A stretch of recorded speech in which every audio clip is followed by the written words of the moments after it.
तो दोस्तों and दोस्तनियोज़ and बच्चोज़ and बच्चियोज़, मेरा एक बहुत ही बहादुरी का सप्ताह ख़त्म हो रहा है आज। मैंने एक से एक भयानक फ़िल्में देखी हैं। मैं गया हूँ, अंदर गया हूँ, बच के बाहर आया हूँ और मैंने अपनी दिल की सच्चाई रखते हुए सब लोगों को वार्न किया कि इन फ़िल्मों से दूर रहो। और इसी सीरीज़ में मैं आज एक देख के आया हूँ फ़िल्म द फ्लैश। ठीक है ना। इससे पहले कि मैं इस महान दिमाग के सर्किट सर्किट जलाऊ फिल्म की तारीफ में कुछ कहूँ, सब्सक्राइब कर लो यार। मतलब बचा रहा हूँ तुम लोग के इतने पैसे। इस सिर्फ पिछले 36 घंटे में मैंने तुम लोगों के कुछ लगभग 500 रुपये और 8 घंटे के आसपास बचाए हैं यार। थोड़ा मतलब 5-10 लोग यूट्यूब में मेरे फॉलोअर बनो, नहीं तो अब पक्का वादा है अगली घटिया फिल्म की जम के तारीफ करूँगा, घुसाऊँगा तुम लोगों को ज़बरदस्ती थिएटर में, तब तुम्हें मेरी बात समझ में आएगी। तो मैंने ये फिल्म देखी द फ्लैश। ईमानदारी से कहूँ ना, जब पहले 15-20 मिनट में इस फिल्म में जो स्टंट और जो बढ़िया एक एक्शन सीन है कि एक तरफ एक बड़ा सा हॉस्पिटल गिर रहा है और दूसरी तरफ बैटमैन कुछ बदमाशों के पीछे पड़ा है, वो पहले 20 मिनट ऐसे गोल्ड क्वालिटी के एंटरटेनर हैं। वो 20 मिनट बहुत ही ज़बरदस्त कोरियोग्राफ किया गया एक स्टंट सीक्वेंस। वो जो बैटमैन की मोटरसाइकिल है ना, मतलब अच्छे अच्छे ट्रकों के पहिए शर्मा जाएं उसके, उस मोटरसाइकिल के पहिए देख के।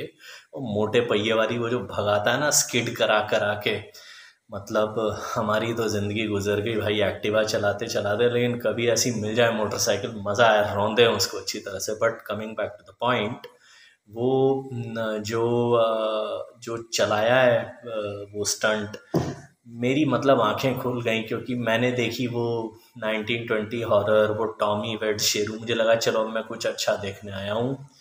फिर आ गया गुरु वही टाइम ट्रैवल और मल्टीवर्स और यूनिवर्स और झल्टीवर्स और कल्टीवर्स और उल्टीवर्स का स्यापा। मतलब अब तो हिंदुस्तान और अमेरिका में दोस्ती हो गई है, बड़ा स्ट्रैटेजिक रिलेशनशिप है आजकल मैंने सुना। तो अगर मोदी जी और बिडेन मिलके मुझे एक गलती की माफ़ी दे देना, तो मैं एक कमरे में ना, ये मल्टीवर्स की कहानियाँ जितने राइटर लिखते हैं ना, इनको मैं कमरे में बदल के अपनी चप्पल से इनको ऐसा ऐसा मतलब यूनिवर्स दिखाऊं।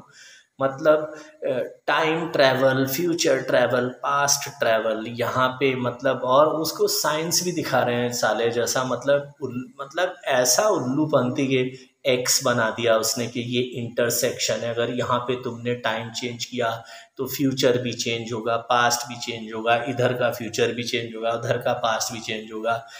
अबे सीधी सीधी ज्योमेट्री नहीं पढ़ पाए हम लोग यार। सप्लीमेंट्री एंगल और कॉम्प्लीमेंट्री एंगल हर बार भूलते थे कि कौन सा है उधर वाला। 90 डिग्री के ऊपर का ये तुम लेके आ गए, ये मल्टीवर्स पल्टीवर्स। और मतलब एक बार शुरू हो गए ना कि अब मैं भर भर के स्पॉइलर भी दूंगा। तुम में से जो जो भक्त है ना इन इन इन इन सुपर हीरो का, अभी का अभी छोड़ दो रिव्यू। तो ये जो फ्लैश है, इसकी माँ मर गई है पास्ट में, तो अब इसको वो पास्ट बदलना है, माँ जिंदा करनी है। अबे तो तांत्रिक बन जाओ साले, तुम्हें सुपर हीरो क्यों बनना है। तो वो चला गया पास्ट में, उसने चेंज किया, कहानी को चेंज किया। तो भैया फिर वो जब वापस आ रहा तो किसी ने धक्का मार के, मतलब जैसे ट्रेन से गिरा देते हैं ना, ये कुछ ट्रेन सी चलाते हैं पास्ट में जाने की आने की। एक राक्षस से ने धक्का मार दिया तो बीच में ही गिर गया। अब पता लगा कि इसकी जैसा एक और लड़का भी है वही माँ बाप का, वही वही मतलब वही बेवकूफ़ियाँ, वही मतलब कॉम्प्लिकेटेड प्लॉट। अच्छा, फिर वो जनरल जॉर्ड पधार गए। वो है ना, एक तो इनके इन इन इन इनका सुपर हीरो मूवी का ना एक बेशरम विलन साला मरता ही नहीं है कभी। वो थानोस शरीफ आदमी था, वो मर गया। ये मतलब ये इन जैसे वो अमरीश पुरी नहीं था, वो धर्मेंद्र की लोहा पिक्चर में शेरा, उसको कभी गोली मार दी, चक्कू मार दिया, बम फेंक दिया, वो बार बार उठ के आता रहता था। जैसे वो मतलब तो ऐसे इनके विलन होते मरते नहीं। अब ये जॉर्ड राजा फिर आ गए मार खाने। अब ये अच्छा, लड़ाई झगड़े चल रहे हैं। अब ये जो दो हैं बेरीज फ्लैश, इनको मतलब वो ज्ञान मिलता है कि भाई ये हम समय को जो बदलने की कोशिश कर रहे हैं ये गलत चीज़ है, और हमें वो लड़ाई झगड़ा छोड़ के, वो बेचारी सुपर गर्ल मर गई इनके लफड़े में, उसके खानदान वाले आके कूटेंगे, अगर तुम्हें ज्ञान लेना था तुमने झगड़ा ही शुरू क्यों किया जॉर्ड के साथ। चले गए, झगड़ा ही छोड़ के चले गए भाई वापस, अपना छोड़ भाई हमें तो ज्ञान मिल गया, हम तो भगवान बुद्ध बन गए।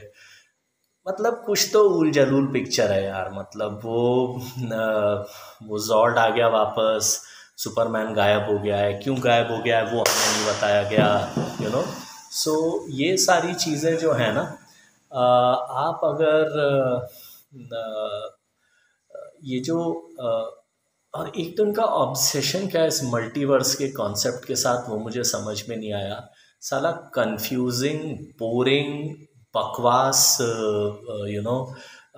कॉन्सेप्ट, सिर्फ इसलिए क्योंकि थोड़ा उसमें वो डिजिटल इफ़ेक्ट्स दिखाने का मौका मिल जाता है, तो भाई दिखा दिए 6-7 यूनिवर्स दिखाए इन्होंने कि भाई यूनिवर्स आपस में टकरा टकरा के और ख़त्म हो रहे हैं, क्योंकि इन लोगों ने जो टाइम के साथ पंगा लिया। वो यूनिवर्स भी कैसे, साले वो पिस्ता आइसक्रीम और स्ट्रॉबेरी आइसक्रीम और ब्लूबेरी आइसक्रीम वैसे कलर के 6-7 गोले आपस में टकरा के गिर रहे हैं।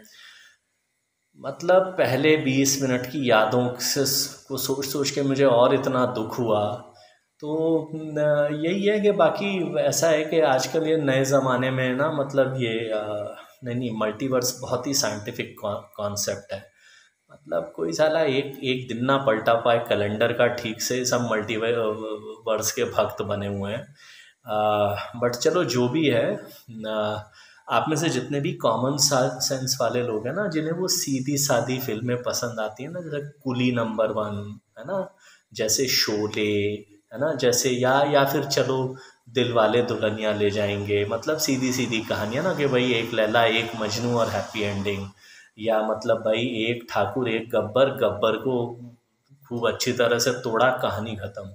ये मल्टीवर्स भाई नहीं नहीं, मुझसे नहीं होता। पर अगर मोदी जी और बिडेन मान गए ना, अगर मान गए तो बस मैं टीवी पे आने वाला हूँ, मैं वर्ल्ड फेमस आदमी बनने वाला हूँ। मतलब इन राइटरों को पकड़ के इन्हें तो ऐसा मल्टीवर्स दिखाऊं मैं 4-6 घंटे तक, इनकी इनकी चीखों से पूरा न्यूयॉर्क गूंज जाएगा उस दिन, ऐसा मल्टीवर्स दिखाऊंगा। तो बस यही है कि भाई फिर भी तुम में से, मैंने कहा ना तुम बहादुर जनता हो, तुम देखने तो जाओगे इस पिक्चर को, तो जाओ खूब मज़ा। मैं नहीं देता कुछ रेटिंग वेटिंग, मैं तो मल्टीवर्स के राइटरों को ढूंढूंगा अब।